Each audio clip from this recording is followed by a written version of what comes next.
Bonjour à toutes et bonjour à tous, bienvenue sur ma chaîne de Univers Crypto, j'espère que vous allez bien, que tout se passe bien pour vous. Nous sommes le 23 mai 2023, pendant une semaine j'ai pas fait de vidéo, j'étais en voyage, je pensais quand même pouvoir les faire, malheureusement j'ai pas trouvé le temps, les bonnes connexions, etc. etc. En tout cas j'ai pas d'excuse, aucune excuse. Mais je pense que vous avez continué à suivre le fil de l'actualité, hein. C'est très important, qu'on soit n'importe où on peut le suivre. Moi j'ai continué quand même à suivre tous les jours un petit peu ce qui se passait, même si j'ai pas pu faire mes vidéos. Et maintenant on reprend notre rythme. Pire qu'avant, vous allez voir, ça va être dramatique. Mais non, ça va être très très bien, pas dramatique. Comme notre marché, on n'a pas un marché dramatique, on a un marché qui va pas trop mal. Il se comporte pas toujours comme on voudrait, mais il va pas trop mal. Alors, on va en faire le tour en tout cas, et puis on a beaucoup d'infos à voir. On va parler des pizzas, on va parler des États-Unis. Pourquoi les pizzas? Bitcoin, hier. Hein. On va parler des États-Unis, on va parler du FBI, on va parler des CG et des Gemini, de l'intelligence artificielle évidemment, la chute du dollar américain, les ETF se spot Bitcoin, de Vitalik Buterin, de la blockchain Dash, de OKX et Bitget aussi, de USDT, de NFT évidemment, de XRP, de la crypto-monnaie volée, il y en a pas mal, et des etc. etc. etc. Il y a beaucoup de choses à voir à longueur de temps, on a un écosystème quand même qui est quand même relativement riche, on va dire. Hein. Pensez à vous abonner à ma chaîne, pensez à cliquer sur le pouce, ça me fait toujours plaisir, ça fait avancer dans le système, et ça veut dire, ouais, on aime bien ton contenu, continue comme ça. Hein, c'est pour les jours où on n'a pas la pêche à le faire, c'est dur, hein, vous savez, tous les jours les vidéos, il y a des fois, on a un petit peu, donc quand vous cliquez, ça nous soutient vraiment, on demande que ça, et vous inquiétez pas que ça nous fait vraiment plaisir, je parle pour moi, je parle pour tout le monde, faut soutenir tous les youtubeurs que vous aimez bien, évidemment, et nous, notre problème, on a un BTC à 27 347, on a un ETH à 1854, bon, bah, c'est pas trop un problème, on voit un petit peu du vert, bon, on sait que les choses changent aussi, attention, hein, ça reste pas toujours dans le vert, c'est très volatile, hein, on est dans des actifs très volatiles, alors on est toujours prudent, et qui n'est pas très volatile, c'est la guerre en Ukraine, toujours là malheureusement, hein. Toujours là, une pensée pour eux, hein, comme je le fais à chaque fois. Et Joe Biden annonce un dégel très prochainement des relations entre Washington et Pékin. Bon, bah c'est super, hein, parce qu'il n'y a pas tellement longtemps, là, on pensait que ça allait être une troisième, une quatrième, une cinquième guerre mondiale bientôt à arriver. Enfin, bon, toujours les catastrophes. Et puis après, d'un seul coup, bon, ça y est, ils redeviennent un petit peu pop. Là, ils vont enlever les gros manteaux qu'ils avaient parce que c'était complètement gelé pour peut-être se balader en maillot de bain ensemble, je ne sais pas, et aller faire la fête, hein, bien, tellement ils seront contents d'être potes. Voilà, mais bon, ça change tellement vite tout ça, alors faites attention, si je dis ça c'est en rigolant, mais faut pas aller vendre vos maisons pour vous dire tiens maintenant comme ça va aller mieux, tout va partir en flèche, etc. Non, ça fonctionne pas comme ça. Le point nous en parle aussi, hein, évidemment, États-Unis, quelles seraient les conséquences d'un état de défaut, d'un défaut de paiement, les conséquences d'un défaut de paiement. On a compris, on parle que de ça, hein, que de ça. Alors bon, moi je m'inquiète pas trop, puisque jusqu'à présent il y a déjà eu ces cas de figure, et ces cas de figure ont été rétablis, hein. Bon, toujours sur le dos des mêmes, hein, évidemment, mais ces cas de figure ont été rétablis, donc on verra comment ça va se passer. Mais encore une fois, le monde continue, le Trésor américain va emprunter un montant record sur les marchés. Voilà, il y avait les mêmes annonces Il y avait les mêmes annonces. Ah bah ouais, regardez la blague, c'est en 2020. Vous voyez, la semaine prochaine, les États-Unis vont lever 112 milliards de dettes, soit autant que cela la France a emprunté au cours des 5 premières années. Blablabla. Le Trésor américain annonce qu'il va mettre 100, blablabla, un chiffre impressionnant, etc., etc., etc. Tout ça pour vous faire voir qu'on se retrouve à longueur de temps, tout le temps, sur les mêmes situations, hein, d'accord, et que, bon, bah, le monde continue, mes amis, hein, donc voilà. Nous sommes là. Les news, c'est intéressant quand même d'aller les poursuivre, d'aller les suivre, d'aller les ausculter, hein, pour ceux qui le font, ceux qui travaillent sur les marchés traditionnels, évidemment, le font beaucoup, mais ceux qui sont dans la crypto, vous devriez vous y intéresser quand même, puisque c'est quand même le même monde d'argent qui se transfère d'un endroit à l'autre. Alors, il faut prévoir à l'avance un peu, est-ce qu'il va être transféré chez nous, dans la crypto-monnaie, ou pas, ou est-ce qu'il va sortir de la crypto-monnaie, justement. C'est l'économie, hein, qui nous aide à comprendre un petit peu tout ça. C'est pour ça que j'insiste un petit peu là-dessus, pour qu'on s'y intéresse, quoi, parce que beaucoup de gens ne s'y intéressent pas du tout, et moi je trouve que c'est un tort. Et donc des news, vous en avez partout, on les trouve sur internet, vous en avez partout. Ce que vous allez toujours prendre, c'est toujours des 3 étoiles, vous voyez, des impacts comme ça, 3 étoiles, hein, c'est-à-dire les plus importantes, sinon après vous n'avez pas fini, surtout quand on ne connaît pas, il faut vraiment faire que ça. Sur les graphiques, je vous fais d'autres vidéos où on va voir la situation du BTC, et on voit la situation du marché, évidemment. Je vous en fais une tout à l'heure, après celle-ci. Et voilà, n'oubliez pas de venir les voir, parce que même si vous ne voulez pas être trader, si vous voulez être trader, vous êtes les bienvenus. Mais si vous ne voulez pas être trader, il faut apprendre à lire les graphiques. Donc c'est très important pour savoir un petit peu comment vous pouvez sauver vos billes parfois, et parfois aussi savoir quand on doit vendre, ou garder, ou racheter, évidemment, il faut le comprendre. Et les graphiques, c'est mieux que n'importe quoi au monde. Et donc voilà, allez, Ben Crypto nous dit quoi? Pizza, Bitcoin, donc c'était hier, je pense que le monde entier a mangé des bitcoins, a mangé des pizzas en pensant aux 10 000 bitcoins qu'il a fallu pour acheter 2 pizzas à une certaine époque. Vous voyez un petit peu l'histoire, mes amis. Donc, si ça vous intéresse, allez lire tout ça. Évidemment, vous apprendrez qui est Laszlo Agnex, je le prononce très mal, et qui est Jérémy Surdivan, l'homme qui a livré la pizza bitcoin à Laszlo. Voilà. Vous verrez un petit peu tout ça. Et c'est drôle parce que c'est un souvenir, c'est un jour un peu mémorable. Pourquoi? Parce qu'il y en a 10 000 bitcoins de pizza, vous vous rendez compte. Mais ça prouve aussi une chose, c'est qu'à l'époque, personne ne savait que la crypto allait monter à ce point-là, et on ne savait pas ce que ça allait devenir, et personne au monde ne savait pas. Sinon, évidemment, il n'y a pas un seul mec qui aurait acheté quelque chose avec ses bitcoins, évidemment. The Block nous dit quoi? DCG manque un paiement de 630 millions de dollars dû plus tôt ce mois-ci, selon Gemini. Voilà. Alors tout ce temps, les problèmes, tout ça, ça tient de problèmes qu'il y a eu là en 2022, l'une des nombreuses victimes de la crise du crédit qui a balayé la crypto en 2022, un DCG. Donc tout cet article-là vous explique un petit peu tout ça, évidemment que c'est toujours chaud, c'est le résultat de ce bear market qu'on a eu avec pas mal d'entreprises qui se sont cassées la figure. Encore une fois, je survole l'information, j'essaie de vous donner un maximum d'informations en un minimum de temps. Donc vous avez les liens sous les commentaires et vous allez approfondir ce qui vous plaît d'approfondir, parce qu'il y en a qui arrivent sur les vidéos, qui sur mes vidéos, et certaines personnes qui sont des débutants, ils s'en foutent un peu de ce qui s'est passé il y a 6 mois. Quoique, il faut toujours aller s'informer, je trouve ça très intéressant, moi. Mais bon, ça ne vous donne pas l'avenir. Le passé, ça vous aide à comprendre un peu le système, mais ça ne vous donne jamais l'avenir. Consensus affirme que ne pas percevoir de taxes sur les transactions crypto, voilà, plein de petites histoires qu'il y a eu. La Consensus, la société à l'origine du populaire portefeuille crypto autogéré MetaMask, a nié les allégations selon lesquelles elle percevait des taxes auprès des utilisateurs. Voilà, petite news, Core Scientific progresse vers la sortie de faillite. Alors ils disent que ça va un peu mieux, on va suivre ça, parce que bon, pour l'instant on ne sait pas, on verra comment ils vont sortir tout ça, est-ce qu'effectivement ils vont réussir à bien s'en sortir. C'est l'avenir qui nous dira ça. Les États-Unis risquent de céder du plomb cryptographique aux États arabes unis, à la Corée du Sud, à l'Australie et à la Suisse. Oui, l'histoire, les États-Unis risquent de perdre une position de leader dans l'écosystème mondial de la cryptographie au profit de pays tels que les Émirats arabes unis, la Corée du Sud, l'Australie et la Suisse. Arkan West, Yassine El-Manjra, dans une note dans l'analyse, El-Manjra a souligné une baisse significative de la liquidité cryptographique dans le pays. Évidemment, on en parle depuis X temps avec la loi MiCA qu'il y a eu en Europe. Alors avant, on voulait tous aller aux États-Unis parce qu'on s'est dit ça va être 1000 fois mieux que l'Europe. Les États-Unis sont extraordinaires, ils sont sympas, ils sont cool, ils aiment tout, ils aiment la crypto, ils aiment le minage, ils aiment machin, ils aiment leurs voisins aux frontières, enfin, etc. Et puis non, d'un seul coup, on s'aperçoit qu'en Europe, c'est beaucoup mieux, mes amis, c'est beaucoup mieux. Donc maintenant, la loi MiCA qui nous est tremblée, ça y est, on est vachement content avec la loi MiCA. Bon, écoutez, voilà, on va faire comme ça. Mais encore une fois, on ne va pas oublier une certaine chose, c'est que les choses changent au fur et à mesure que le temps avance. Donc, en quelques temps, on refera un peu le bilan. Encore une fois, et on verra un petit peu, parce que nous sommes au début d'un monde qui est en train de se créer, donc normal un petit peu, tous ces tensions, tous ces choses qui arrivent, ces événements qui arrivent. Et Cointribune nous dit quoi? Pourquoi la SEC bloque-t-elle l'ETF Spot Bitcoin? Une réponse d'un expert, j'adore les experts. Cette dernière année, la Sécurité en Échange Commission SEC s'est farouchement opposée à la création d'un ETF Spot Bitcoin. Certains spécialistes des fonds négocient en bourse estiment que cette tendance ne va pas changer du tout. Alors ça, c'est pas bon signe. Apparemment, les Américains, lors de la conférence Bitcoin 2023 tenue la semaine dernière, Jean Van Eck a été interrogé sur la question particulière, celle de savoir si la position des régulateurs pourrait éventuellement changer. Sa réponse a le mérite d'être expéditive. Aucune chance, il a dit. a-t-il notamment lâché. Bon voilà, si vous voulez continuer ça, vous allez voir, mais aucune chance pour les ETF aux États-Unis. Encore une fois, on en reparlera plus tard. La chute du dollar américain est prévue.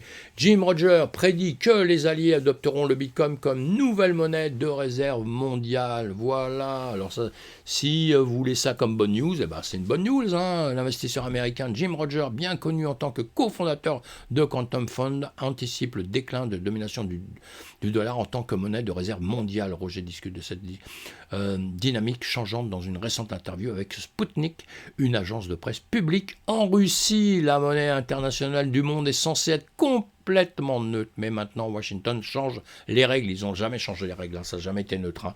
Et s'ils se mettent en colère contre vous, ils vous coupent la parole. Et oui, bon, tout ça, aucune monnaie n'a été au top plus de 150 ans, personne n'a toujours été au top, et le temps de l'Amérique touche à sa fin. Oh, c'est chaud tout ça, hein. C'est chaud tout ça. Allez, on va voir ces petits articles de Jacques Williams, c'est toujours bien. Et on le sait, un gros problème, hein, Est-Ouest, donc voilà, tout ça, pareil, ça fait partie de notre histoire qu'on suit à longueur de temps. Malheureusement, les réponses, chacun y va de son avis, évidemment, et moi le premier, puisque je fais toujours mes commentaires, j'essaye de faire très attention à ce que je dis, parce que c'est de l'info que je vous donne, hein, c'est pas pour vous diriger vers un sens ou dans un autre, donc je ferai très attention, mais on a chacun son idée, hein, et son idée, elle n'est pas toujours très bonne, hein, parfois. Pour la fois de l'histoire, un candidat à la présidence des États-Unis a commencé à accepter Bitcoin pour les dons de campagne. Dans sa campagne présidentielle, Robert F. Kennedy Jr. a annoncé qu'il accepterait les dons de campagne en Bitcoin. C'est pas bonne news ça quand même. Alors d'un côté on se dit ouais ils aiment pas du tout ça, puis d'un autre côté on se dit oui il y a quand même des Américains qui aiment bien le Bitcoin et qui vont le soutenir. Hein. Vous voyez qu'il faut lire beaucoup d'informations, il faut en suivre beaucoup, sinon on a des idées qui vont être un petit peu faussées. Mais les Américains ne lâcheront pas le BTC, croyez-moi, même s'il y a beaucoup d'entreprises qui vont peut-être aller se tirer à droite, à gauche pendant un temps, après ils reviennent, le monde est comme ça bouge. Hein. Scam Crypto, Inferno Drainer, un service prêt à l'emploi qui a déjà volé 6 millions de dollars depuis mars. Bah, c'est pas mal ça, hein, depuis mars. Inferno Drainer, c'est le nom de la nouvelle escroquerie en vogue qui touche de nombreux investisseurs crypto trop peu méfiants, révélés par un organisme Scam Sniffer spécialisé dans la recherche de scams et de phishing. Inferno Drainer vend un service prêt à l'emploi aux personnes mal intentionnées qui souhaitent arnaquer d'autres individus avec tout seul contrepartie de devoir reverser 20% de leur butin. Je crois rêver, hein, mes amis. On croit rêver, et ça c'est vraiment un gros problème dans notre écosystème pour l'instant, tant qu'on n'arrivera pas à régler ce maximum de pirates qui se retrouvent dans notre écosystème. Là, c'est incroyable, d'une manière ou d'une autre, hein, mais ils sont assez ingénieux pour aller prendre de l'argent à tout le monde, et ça c'est vraiment un gros problème chez nous. Allez, vous lisez tous ces articles. Bitcoin. Of America ferme les guichets automatiques dans la Connecticut suite à des problèmes d'escroquerie. Encore une fois, problème d'escroquerie. Maintenant, bon, c'est avec les appareils, hein, vous voyez, à Bitcoin. Donc, pareil, allez, on va pas rester sur les escroqueries. Je vous l'ai dit quand même parce que faut connaître le bon et le mauvais. Hein. Il y a quand même pas mal de choses comme ça qui nous ennuient vraiment dans l'écosystème. Les crypto-monnaies volées dans les hacks ont baissé quand même de 70% au premier trimestre. Ah, quand même, une bonne news, mes amis. Vous voyez, on se fait quand même ok, on se fait voler, etc. On nous tape sur la tête, on nous déteste pour certains, on nous traite de psychopathes, on nous traite de tout ça, mais nous sommes toujours là, vous voyez. Et donc, c'est pour ça que je dis ça, parce que voilà, bon, bah, ça baisse, hein, ça baisse. Bon, ça remontera peut-être un petit peu. C'est comme le trading, vous savez, ça monte, ça baisse, hein, mais je pense que tout doucement, on arrivera au bout de tout ça. Pourquoi, encore une fois? Parce que nous sommes dans un écosystème récent. Donc c'est normal qu'on n'arrive pas encore à tout maîtriser, à tout contrôler. DeFi a un week-end difficile avec AAV et Tornado Cash KO. Oui, ça a été un peu chaud. Vendredi, une mise à jour d'AAV V2 est entrée en vigueur dans le but d'ajuster les calculs de taux d'intérêt sur certains actifs à travers Ethereum, Avalanche et Polygon. Cependant, le nouveau code était incompatible avec le déploiement Polygon du protocole en raison de formatage de la fonction réserve interest stratégie, voilà, selon la société de sécurité. Blocksec, voilà, donc il y a eu quelques petits problèmes, hein, qui vont se rectifier, hein, comme pour la gaffe similaire du concurrent Compound l'année dernière. Les utilisateurs de vote devront attendre un correctif pour passer par le même processus de gouvernance qui prend au total 7 jours. Voilà, ça une petite perte de temps, tout ça, mais bon. Et Tornado Cash aussi, hein, le lendemain, la nouvelle d'une attaque de gouvernance entre Tornado Cash, un mélangeur qui permet aux utilisateurs de déposer des fonds dans des pools de confidentialité partagés avant de se retirer vers une adresse introuvable, a éclaté. L'attaque a été déguisée en une véritable proportion nommée pénalisation du registre relayeur qui a été voté par la DAO, a été exécuté samedi. Donc voilà, il y en a qui ont réussi à pirater ça, les votes et tout ça, c'est un truc de fou. Hein, Cependant, l'attaquant a réussi à dissimuler le code dans la mise à niveau qui a été attribué à son adresse à 1,2 million de votes, lui accordant essentiellement le contrôle de la gouvernance du projet.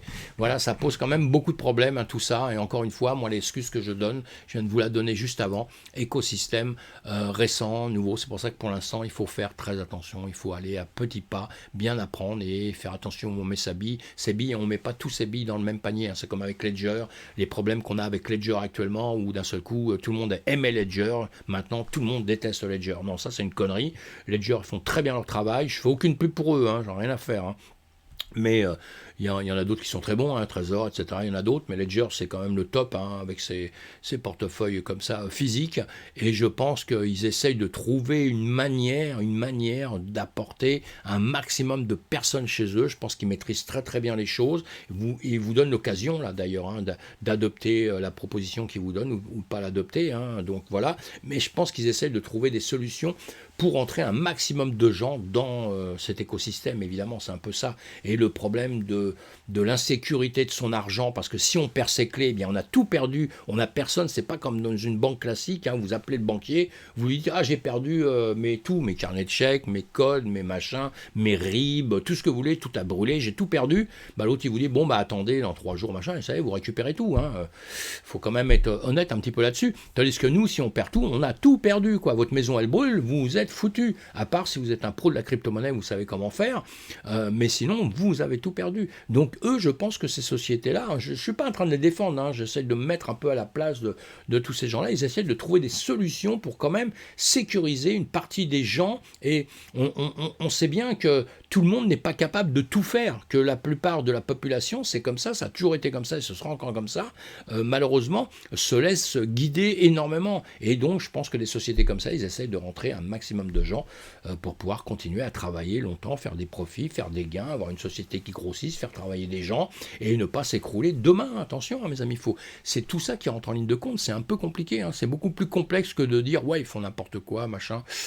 Bon, on verra, c'est le temps encore qui nous dira, hein, si je dois revenir en arrière sur ce que je viens de dire, je le dirai, mais bon. Allez, Vitalik Buterin alerte sur les échanges, sur les dangers de surachat, le consortium d'Ethereum. Ah oui, et ça aussi. Alors, Vitalik Buterin appelle à ne pas surcharger le consensus d'Ethereum. Ça, c'est pareil. Hein. Dans son dernier article de blog, Vitalik Buterin a pointé du doigt les risques courus par une surexploitation du consensus d'Ethereum. Par là, il faut comprendre le fait d'attribuer de plus en plus de fonctionnalités et de responsabilités au protocole. Plusieurs axes sont développés, et notamment l'idée de s'appuyer sur la couche de sécurité d'Ethereum. C'est par exemple le cas des layers 2 comme Optimus, Arbitrum ou ZK Sync qui communiquent en permanence avec leur layer 1. Voilà, et tout ça jusqu'à présent on trouvait ça très très bien, que c'était fabuleux. Ce concept peut aussi s'étendre au rugstacking, dans ce cas où une autre blockchain solliciterait les validateurs d'Ethereum. L'intéressé prend l'exemple hypothétique de Dogecoin qui passerait au Proof of Stake et qui ferait appel à ses validateurs pour compléter la sécurité du réseau. Dans les faits, ces pratiques ont un risque limité sur le plan technique, mais le danger réside en réalité dans le consensus social. C'est-à-dire qu'en cas de problème majeur, la communauté des projets concernés pourrait s'attendre à un hard fork d'Ethereum pour résoudre leurs propres difficultés. Et oui, ça c'est un problème. Je sais que quand on est débutant, on est un petit peu à côté de tout ça, hein, mais vous verrez, ça va venir, on va s'expliquer là-dessus à longueur de temps. Outre le débat philosophique sur la légitimité du procédé ou non à un fork pour revenir en arrière, de telles attentes feraient poser de trop grandes responsabilités à Ethereum. C'est pourquoi Vitalik Buterin estime que ces solutions doivent être pensées de manière à limiter les dégâts au dit projet et non créer des porosités avec Ethereum. Je suis entièrement d'accord avec lui. Si vous concevez un protocole ou même si tout se brise complètement, les pertes sont contenues pour les validateurs et les utilisateurs qui ont choisi de participer et d'utiliser votre protocole. Cela présente un faible risque. Voilà, plein de choses à lire là-dessus. Allez-y, approfondissez ça si vous en avez envie, si vous ne l'avez pas déjà fait. Mais tout ça, c'est intéressant de voir ce que pense quelqu'un comme Vitalik Buterin, hein, qui est à la tête de l'Ethereum, ainsi que d'autres personnes et d'autres projets, donc des gens solides hein, qui savent de quoi ils parlent, hein, beaucoup mieux que moi. Donc on les suit de près, on écoute ce qu'ils disent évidemment. Hein. Et quand ils mettent en garde pour quelque chose, c'est qu'il y a des raisons, hein, sinon ils se tairaient. Hein. Pourquoi la blockchain Dash a-t-elle été à l'arrêt pendant 24 heures? Bon, bah voilà, le problème a été signalé par Samuel Westrich, le directeur technique de Dash Core Group, qui maintient la blockchain. Sur Twitter, il a expliqué que le problème était survenu lors de l'activation de la version 19 de Dash Core. Voilà, une version qui a donc Dash a donc cessé de produire des blocs pendant près d'une journée. Hein. Les blocs, hein, c'est la blockchain, hein, c'est les blocs qui sont reliés les uns entre eux, etc., etc. Face au problème, les développeurs ont sous-pesé plusieurs options et ont estimé qu'il leur fallait un délai supplémentaire pour procéder à la mise à jour de manière sécurisée. Le problème a donc été résolu de manière temporaire, mais la mise à jour a été reportée au 14 juin prochain. Donc voilà, on suivra tout ça de près, évidemment. Hein.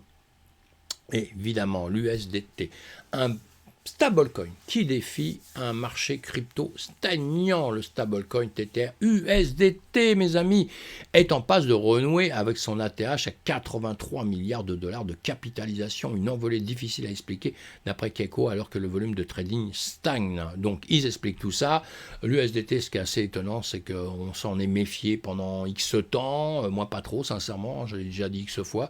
Mais on donnait priorité à l'USDC. D'un seul coup, l'USDT a eu des problèmes, donc on est revenu sur le SDT. Et après, il y a toujours des gens qui cherchent un petit peu les problèmes, à savoir d'où va venir justement l'inconvénient, d'où va venir la faille depuis qu'on a perdu l'UST. On est tous un peu dans la crainte, hein, parce qu'on commence à se méfier de tout ce qu'on nous dit, parce que plus une société nous dit « Ah, ça va bien, tout va bien, etc. » Ça, c'est un petit problème, c'est un petit détail, c'est rien. Et on s'aperçoit que derrière, on peut avoir des grosses catastrophes. Hein.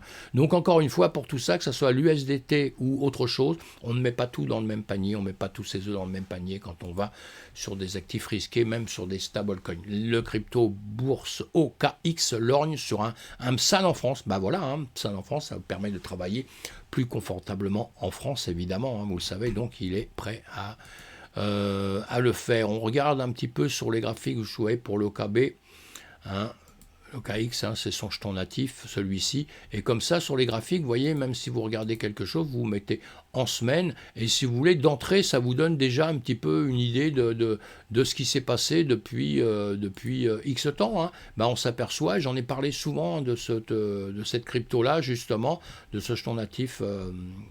Voilà, vous voyez. Il a un parcours qui est pas trop mal. Parcours à tous les coups que vous devez comparer avec le BTC. Hein, c'est très intéressant de comparer les deux. Ce que je vais faire là, c'est que je vais tout masquer. Voilà. Et ce qui est très intéressant, c'est de comparer justement en semaine, hein, que ce soit BTC à gauche et là,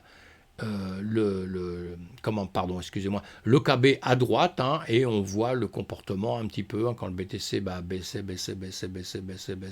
hein, lui il montait, maintenant on monte tous ensemble, mais vous voyez, il s'est comporté nettement mieux, hein, voilà. Bon, c'est tout, hein, juste pour la petite histoire, parce que c'est quelque chose que je vous en ai déjà parlé il y a longtemps sur mes vidéos, quand je vous fais voir des cryptos qu'il faut surveiller, hein. Quand j'en parle, c'est qu'elles me plaisent bien, et quand ça me plaît pas, je vous le dis carrément. Budget obtient une licence réglementaire en Pologne et réserve des fonds en hausse de 80 millions de dollars au premier trimestre. Bon, bah écoutez, ça aussi, hein, bonne news. Budget travaille pas mal. Moi, je fais de pub pour personne. Hein, j'ai des intérêts nulle part dans mes vidéos. Hein, donc, quand j'en parle, c'est parce qu'encore une fois, soit c'est de l'info directe et puis je vous donne l'info, pas de commentaire. Si je vous fais un commentaire, c'est parce que je connais un petit peu le produit et que je me dis, bon, il est pas trop mal. Voilà, Budget, pas trop mal. On fait ce qu'on veut après. Hein, il y en a d'autres. Bilan, c'est bien. Il y en a plein qui sont bien. Hein, et on peut pas faire la même chose sur tout. Hein, sur Budget, vous pouvez maintenant trader avec des effets de levier importants sur Binance. Maintenant, c'est un petit peu compliqué. Maintenant, le problème aussi avec Budget, pas avec Budget, avec celui qu'on a vu avant, une fois qu'il va être upside en France, pour les effets de levier, tout ça, etc. Je ne sais pas comment ça se passera chez eux. Voilà, allez, ça c'est les petits inconvénients. Hein. Dès qu'on est réglementé, on fait attention à ce que propose le pays, à ce que dit le pays, de comment vous devez faire, hein, évidemment. C'est ce qui s'est passé avec Binance. Ben Crypto, investissement crypto, attention aux fausses prédictions de l'IA. Ah oui, alors ça, bon, c'est parce que j'ai eu plein de commentaires. Moi, j'ai déjà des gens qui m'ont appelé en trading.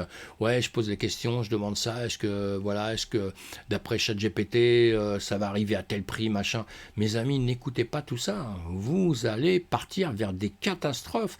Le trading existe depuis longtemps, avec des gens qui sont dedans, des gens qui sont...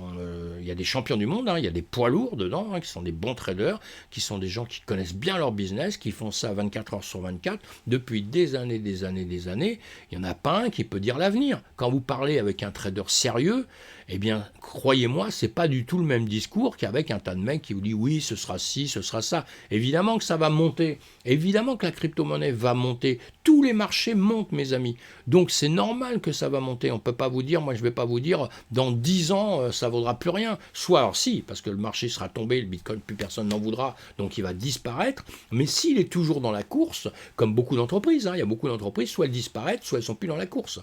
Donc elles seront plus dans la course. Et voilà. Et ceux qui sont encore là, si vous regardez tous les résultats depuis toujours, eh bien ça monte toujours, évidemment. Mais le problème, entre-temps, c'est qu'il va falloir maîtriser la montée, la montée, quoi. Hein. Et parce que dans la montée, vous auriez des baisses en cours de route. Et vous êtes piégé, c'est dans les baisses, dans les retournements. Vous voyez, c'est à ces moments-là que vous êtes piégé complètement, vous mettez votre argent où il ne faut pas. C'est ça la différence entre un trader et quelqu'un qui ne sait pas trader, évidemment. Hein. Mais donc, on ne va pas se fier à l'intelligence artificielle pour ça. Il faudrait être complètement stupide, le dernier des idiots pour faire ce genre de choses, à mon avis, hein, sans problème. Hein. Ça revient au même à lire dans une boule de cristal. Hein. Acheter une boule de cristal, ça vous coûtera moins cher qu'un abonnement à ChatGPT. Moi, je m'en sers, attention, j'adore ChatGPT, je trouve ça génial pour une tonne de choses, mais pas pour prévoir l'avenir, non, ça c'est de la littérature. Le FBI publie un avertissement sur les fausses offres d'emploi en cryptographie. Voilà, apparemment, il y a beaucoup de fausses offres d'emploi en cryptographie. Alors donc, mes amis, hein, si vous êtes à l'âge de chercher des jobs et d'aller chercher des trucs comme ça, méfiez-vous, quoi. Hein, faites très attention, hein, c'est pour ça que je le mets. Faites très attention. Shiba Inu, évidemment, le mécanisme de burn de Shiba Inu, enfin dévoilé, hein, pour les vieux de la vieille qui connaissent le Shiba depuis le départ. Voilà, il y a des passionnés du Shiba, tant mieux, hein, c'est bien qu'il y ait des passionnés partout. Eh bien, on a quelques news. Voilà, une fois qu'une quantité déterminée de chambon sera accumulée, cela déclenchera automatiquement le contrat de burn, ainsi que les jetons bonnes seront échangés en jetons Shiba pour posteriorement être brûlés. Allez, ceux qui sont concernés pour ça, vous allez approfondir évidemment la question, mes amis. NFT, Bitcoin surpasse Solana et Polygon en termes de volume de vente. Voilà, hein, sur 30 jours, hein, le volume de vente de NFT sur la blockchain Bitcoin a dépassé 160 millions de dollars, faisant le Bitcoin le second le plus grand réseau en matière. Incroyable mais vrai, hein, incroyable mais vrai. Mais c'est bien, parce que bon, j'espère que ça mènera jamais une faille dans Bitcoin, hein, évidemment, hein, ce système de NFT, j'espère vraiment, et ça peut-être encore lui donner plus d'ailes dans l'avenir, et tant mieux, alors à la limite, tant mieux. Cryptost, le FS propose un drop de NFT avec 666 surprises. Encore une fois, je ne vous vends rien, c'est des choses qui arrivent dans notre écosystème, hein, donc je vous en parle tous les jours pour être au courant d'un maximum de choses, donc vous allez voir ça, si ça peut vous intéresser, vous avez les liens en dessous, évidemment. Open4 lève 3 millions pour démocratiser le gaming blockchain. Hein, Open4, une plateforme d'infrastructure qui aide les studios à connecter les joueurs en opportunité Web3 de façon transparente, vient de boucler un tour de table de 3 millions de dollars auprès de Kumi Christo et Haven 11. Allez, tout ça, ça fait partie de notre actu. Le protocole de landing NFT Keros lève 1 million de dollars auprès de Kima Venture. Voilà, ça suit, ça grossit, hein, cet écosystème, ça avance, on va être dépassé complètement par tout ça. Bientôt, le fonds Toncoin allouera 25 millions à l'écosystème Ton en 2023. Donc c'est pour bientôt, hein, s'ils respectent ça, c'est pour bientôt. Et là, ukrainien, calendrier NFT, ukrainien. Alors, ah oui, ça, je vous ai mis ça pour une bonne raison. Faites attention, hein, là c'est Ukraine. Ukraine est un métaverse basé sur un système de narration unique créé pour diffuser la culture et l'histoire ukrainienne. Très bien, hein. Chaque partie de cet espace est constituée d'une parcelle distincte qui sera contrôlée par ses habitants. 5000 personnages de la collection influeront la direction de l'histoire et aideront matériellement l'Ukraine dans le monde réel. Voilà, note de l'éditeur. Ce projet prétend collecter des fonds pour fournir une aide financière à l'Ukraine qui souffre actuellement de l'agression russe. Nous sommes d'accord. Veuillez noter que vous n'envoyez de l'argent à un tiers dans les actions ultérieures sont hors de notre contrôle. Il a bien raison et hors de mon contrôle à moi aussi et parfois hors du vôtre. Donc il faut bien creuser quand vous achetez un NFT comme ça qui peut servir à une bonne cause. Avant de le faire, il faut vraiment creuser le sujet, mes amis. Voilà, NFT Canada ne peut pas garantir les fonds seront envoyés aux organismes caritatifs. Voilà, si vous êtes prêt à soutenir directement l'Ukraine avec la cryptographie, nous avons créé, ils ont une liste de fonds auxquels vous pouvez faire un don. Bon, je pense que c'est peut-être sérieux de ce côté-là, mais encore une fois, méfiez-vous quand vous faites des dons et tout, hein, parce que ça, l'escroquerie, on la connaît depuis longtemps, on n'a pas attendu les NFT pour ça, des sociétés qui ramassent des dons et qui n'en donnent, et qui donnent que dalle, hein. Donc il faut qu'il y ait des rapports, il faut que ça soit solide derrière ça. Et là, vous avez collections qui sortent aujourd'hui, le 23, hein, vous avez plusieurs petites cryptos, collections qui sortent demain matin, c'est toujours intéressant de voir ça. Alors encore une fois, là c'est Cryptos hein, qui nous dit ça. Sur les NFT, bon, il y a beaucoup de sites, hein, vous pouvez trouver un petit peu ce qui va sortir, tout ça, eux, ils vous mâchent un peu le travail, donc ça c'est bien. Mais encore une fois, on fait très attention, hein, on va pas vendre sa voiture, ou on va pas vendre sa maison pour aller acheter 2 NFT parce qu'on pense qu'ils vont aller exploser demain, hein, d'accord?